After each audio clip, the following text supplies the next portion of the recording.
Une nouvelle de Theodore Sturgeon, Le cœur désintégré. Je déteste qu'on attire mon attention en me touchant sans arrêt avec un index osseux, particulièrement lorsque son propriétaire est un ivrogne opiniâtre qui s'est entendu dire de foutre le camp 2 fois et n'a toujours pas compris. Mais cet ivrogne était une femme, et je ne pouvais pas me résoudre à la cogner. « S'il vous plaît, monsieur, » pria-t-elle. Je libérai ma manche d'entre ses doigts. C'était un réflexe, le recul involontaire à la vue d'un visage mort. Elle avait besoin d'un verre, un fait qui, pour moi, faisait une petite différence, car moi aussi. Mais j'avais juste assez de monnaie pour subvenir à mes besoins. Je n'avais jamais fourni à personne l'occasion de m'appeler Galahad. « Bon sang, mais qu'est-ce que vous voulez ?» Elle n'apprécia pas d'être rembarrée comme ça, faillit me remettre à ma place, mais la pensée d'un verre gratuit l'en dissuada. Elle était gravement atteinte de tremblote. Elle dit « Je veux vous parler, c'est tout ?»« De quoi ?»« On m'a dit que vous écriviez des trucs. J'ai une histoire pour vous. » Je soupirai. Un jour peut-être je serai débarrassé des gens qui disent « Petit A, d'où tirez-vous vos idées ?» et d'autres qui disent « Petit B, vous avez besoin d'une histoire, ma vie serait la plus... » Bon. Écoutez mon petit, dis-je, il ne me viendrait pas à l'idée de vous coucher sur du papier, même si vous étiez Mata Hari. Allez faire peur à quelqu'un d'autre avec votre binette et foutez-moi la paix.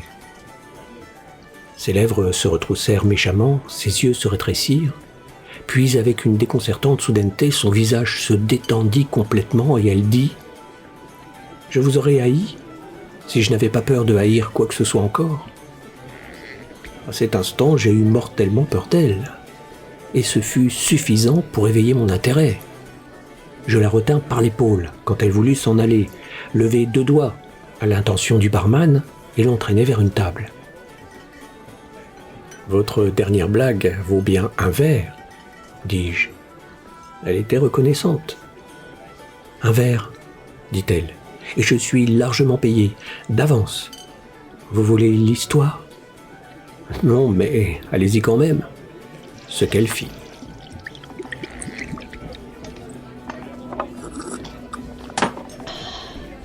J'ai toujours été plus ou moins solitaire. Je n'avais pas les charmes des autres femmes, et à vrai dire, je m'en passais fort bien. J'avais un assez bon job, je tapais sur une machine à écrire pour le coroner. Et j'habitais une chambre suffisamment grande pour moi et des centaines de livres. Je commençais à me décatir un peu, je suppose. Bon, trêve de baratin. Il en existe des millions comme moi, enterrés dans des petits bureaux poussiéreux. Nous faisons notre travail, bouche cousue, et personne ne cherche à s'intéresser à nous. Ça nous est égal. Seulement, il m'est arrivé quelque chose. Je sortais un jour de la grande salle municipale lorsque je me suis heurté à un homme. Il était maigre, jaune, et lorsque je l'ai heurté, il s'est plié en 2, ouvrant et fermant la bouche comme un poisson. Je l'ai aidé à se redresser. Il ne devait guère peser plus de 45 kilos. Il s'est appuyé sur moi 1 minute, puis il s'est senti mieux, m'a souri et m'a dit « Désolé, mademoiselle, j'ai pris l'habitude d'avoir un cœur déficient depuis pas mal de temps, mais j'aimerais mieux qu'il ne gêne pas le passage des autres. » J'appréciais son attitude, un palpitant comme ça, et il ne se plaignait pas. « Redressez la tête, et il ne gênera personne, » je lui ai dit. Il a touché son chapeau et il est parti. Je me suis senti bien toute la soirée à cause de cet incident. Je l'ai rencontré 2 jours plus tard. Nous avons bavardé quelques minutes. Il s'appelait Bill Ladine, drôle de nom gallois. Après quelques semaines, il ne me paraissait plus drôle du tout. J'aurais voulu le porter. Oui, c'est comme ça que ça s'est passé. Nous avions pratiquement tout en commun, sauf que j'ai une constitution de rhinocéros. À l'époque, en tout cas. Il avait un petit boulot dégueulasse. Assistant conservateur, dans un musée tocard. Il nourrissait les serpents et les tarentules dans un coin des animaux vivants. Il en tirait juste de quoi se payer des cigarettes, mais s'arrangeait pour manger sur sa paye, parce qu'il ne pouvait pas fumer. Un soir, j'ai organisé en vitesse un dîner chez moi. Il a déliré devant mes livres. C'est tout ce que je pouvais faire pour l'intéresser, le pauvre homme. Il lui fallait à chaque fois 10 minutes pour monter l'unique étage qui conduisait à ma chambre. Non, ce n'était pas un Tarzan. Mais j'aimais ce petit homme. Quelque chose que je n'imaginais pas savoir faire. Bon, je ne vais pas vous en parler, je vous raconte une histoire, d'accord? Ce n'était pas une histoire d'amour. Ça ne vous fait rien si je finis votre verre?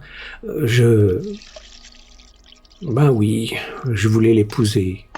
On pourrait penser que ça aurait été un drôle de mariage. Mais mon Dieu, tout ce que je voulais, c'était qu'il soit là, peut-être même le voir heureux une fois dans sa vie. Je savais que je vivrais plus longtemps que lui, mais je n'ai pas pensé à ça. Je voulais l'épouser, être bonne pour lui, m'occuper de lui, et lorsqu'il aurait reçu son appel, il n'aurait pas été seul pour y faire face. Ce n'était pas trop demandé. Oh si, j'ai dû faire la demande. Il a refusé. Il s'est assis dans mon fauteuil, devant le feu, avec un exemplaire de Goethe en reliure d'ivoire dans une main, et il a compté sur ses doigts, une par une, toutes les raisons de ne pas. Il ne gagnait pas assez d'argent pour nous faire vivre tous les deux. Il était exposé à tomber raide mort à tout moment.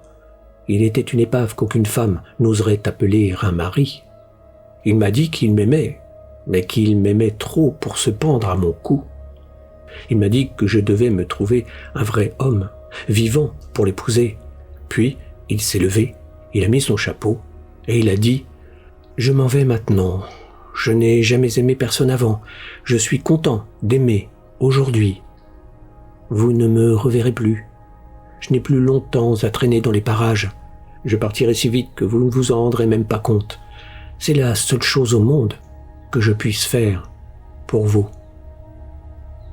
Ensuite, il s'est approché de moi, il a ajouté quelque chose, mais allez vous faire voir, c'est à moi, pour que je m'en souvienne, et à vous d'imaginer.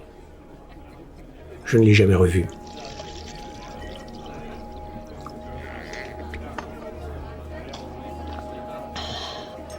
J'ai essayé de reprendre ma petite routine de machine à écrire et de livres, mais c'était dur.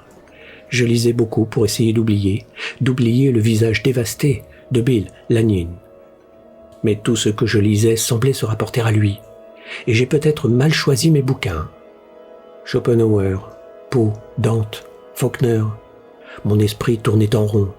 Je savais que je me sentirais mieux si j'avais quelque chose à haïr.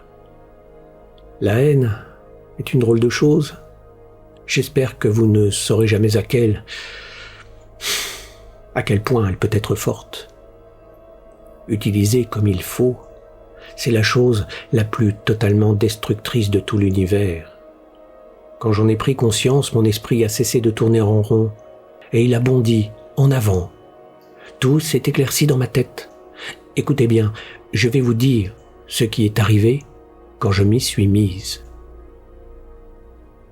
J'avais trouvé quelque chose à haïr, le cœur de Bill Lanyon, l'organe délabré, inefficient, qui nous séparait.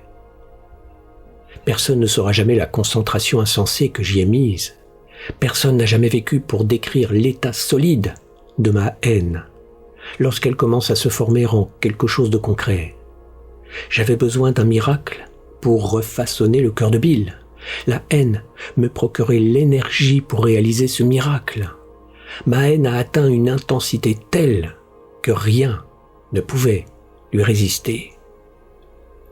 Je le savais intimement, exactement comme le meurtrier sait ce qu'il a fait quand il sent son couteau s'enfoncer dans la chair de sa victime. Mais je n'étais pas une meurtrière. La mort n'était pas mon but. Je voulais que ma haine atteigne son cœur, cautérise ce qu'il y avait de malade et le laisse s'occuper du reste. Je faisais ce que personne n'avait jamais fait, haïr de façon constructive. Si je n'avais pas été impatiente, maladivement impatiente, de mettre mon idée à l'œuvre, je me serais souvenu que la haine ne peut rien construire d'autre que le mal, ne peut rien causer d'autre que le mal. J'ai échoué? Mon patron est arrivé au bureau un après-midi de la semaine dernière avec une liasse de déclarations de morgue pour que je les tape et que je les classe. Des autopsies de cadavres qu'on avait ramassés durant les dernières 48 heures. William Lanyin en faisait partie. Cause du décès, crise cardiaque. J'ai regardé les déclarations fixement un long moment. Le coroner était debout devant la fenêtre. Je suppose qu'il a dû remarquer l'arrêt prolongé de la machine à écrire. Il a dit, sans se retourner, « Si vous êtes en train de lire cette déclaration de crise cardiaque, ne me demandez pas s'il faut ajouter quelque chose du genre péricardite, trouble mitral ou je ne sais quoi. Mettez seulement crise cardiaque. » J'ai demandé pourquoi, il a répondu « Je vais vous le dire, mais je veux bien être pendu si je mets une chose pareille dans le dossier. » L'homme n'avait pas de cœur du tout. La femme se leva et regarda la pendule. « Où allez-vous » lui ai-je demandé. « Je vais prendre un train pour partir d'ici, » dit-elle. Elle est allée vers la porte. Je lui ai dit bonsoir sur le trottoir.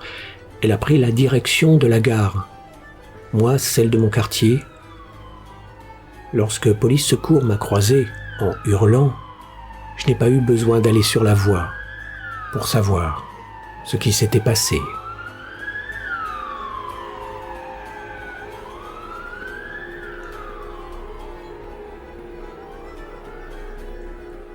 Le cœur désintégré est une nouvelle de Theodore Sturgeon, extraite du recueil de nouvelles du même titre, Le cœur désintégré, présenté dans la collection Science-Fiction aux éditions J'ai lu.